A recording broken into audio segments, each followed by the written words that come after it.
بزرگوں نے ایک سوال پوچھا ہے، دو پرابلم ہے، یہ ان کو لکھ دیجیے گا پلیز۔ ایک تو ان کو بلغم بڑی آتی ہے اور دوسرے نمبر پہ ان کے گھٹنوں میں درد ہے۔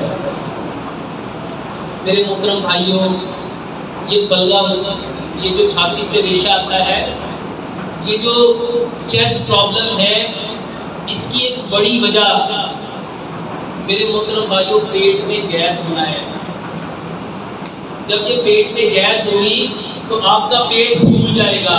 جب پیٹ پھولے گا تو آپ کے چیسٹ کا سائز کم ہو جائے گا۔ جب یہ سائز کم ہوگا تو اس سے پراپر طریقے سے یہ جو سانس لینے کا پروسیس ہے، تو یہ جو سانس لینے کا پروسیس ہے یہ ڈسٹرب ہو جائے گا۔ میرے محترم بھائیوں، سب سے پہلے چیسٹ انفیکشن کو ٹھیک کرنے کے لیے گیسٹرائٹس نہیں ہونا چاہیے، گیس نہیں ہونی چاہیے، قبض نہیں ہونی چاہیے، تیزابیت نہیں ہونی چاہیے۔ اس کا آسان حل، ادرک لہسن پودینے ناردانے کی چٹنی بناؤ۔ ادرک لہسن پودینہ ناردانہ اس کی چٹنی بناؤ۔ میرے محترم بھائیوں، یہ چاروں چیزیں اگر ہم وحی کے اکارڈنگ دیکھیں تو نبی صلی اللہ علیہ وآلہ وسلم کو جبریل امین کے ذریعے بتایا گیا، جنتی جب جنت میں جائیں گے ان کو سب سے پہلا مشروب کیا ملے گا؟ زنجبیل۔ زنجبیل ادرک کو کہتے ہیں،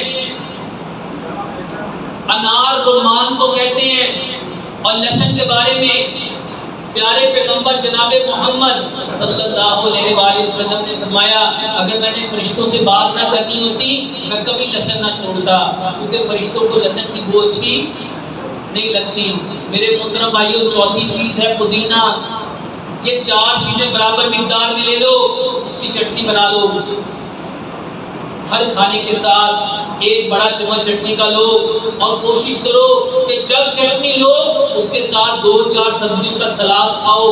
گاجر ہے، مولی ہے، شلجم ہے، کھیرا ہے، پیاز ہے، ٹماٹر ہے، بند گوبھی ہے، سلاد کے پتے ہیں، لال مولی ہے، چقندر ہے، سبز دھنیا ہے، پودینہ ہے، آدھا پاؤ سلاد اور 1 چمچ چٹنی کا۔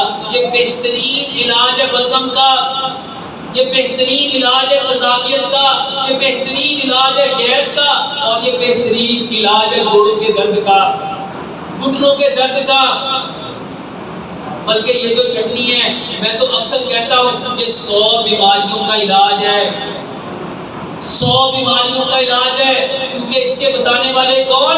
پیارے پیغمبر جناب محمد۔ اور اس کے ساتھ ایک کعوہ بناؤ۔ گرمی ہے، کعوہ کبھی ٹھنڈا کعوہ کبھی گرم نہیں گرمیوں میں پینا، ہمیشہ ٹھنڈا کر کے پینا ہے۔ 1 انچ کا ٹکڑا ادرک کا لو، 3 تلیاں لہسن کی لو، اور 2 انچ کی 3 ڈنڈیاں دار چینی کی لو، اور اس میں کوئی 15-20 پتے پودینے کے ڈال کے اس میں گڑ ملا کے یہ کعوہ بنا کے ٹھنڈا کر کے صبح بھی، دوپہر بھی، شام بھی لو۔ یہ بلغم کا، سانس کا، سینے کی تنگی کا بہترین علاج ہے۔ اور اس کے بعد میرے محترم بھائیوں، ہر کھانے کے بعد گڑ کھاؤ، گڑ کھاؤ، یہ بلغم کا بہترین علاج ہے۔ بلکہ گڑ آپ کو زندگی میں کبھی پھیپھڑوں کا کینسر نہیں ہونے دے گا۔ بلکہ یہ بڑی بڑی فیکٹریاں، یہ چمڑا لگنے والی فیکٹریاں، یہ گارمنٹ کی فیکٹریاں، یہ ہوزری کی فیکٹریاں، یہ سیمنٹ کی فیکٹریاں، یہ اپنے ملازموں کو کھانے کو کیا دیتی ہیں؟ گڑ دیتی ہیں۔ کیوں دیتی ہیں؟ وہ جو گڑ اندر جاتی ہے وہ پھیپھڑوں میں پھنس جاتی ہے، اس کو نکالنے کا بہترین طریقہ گڑ ہے۔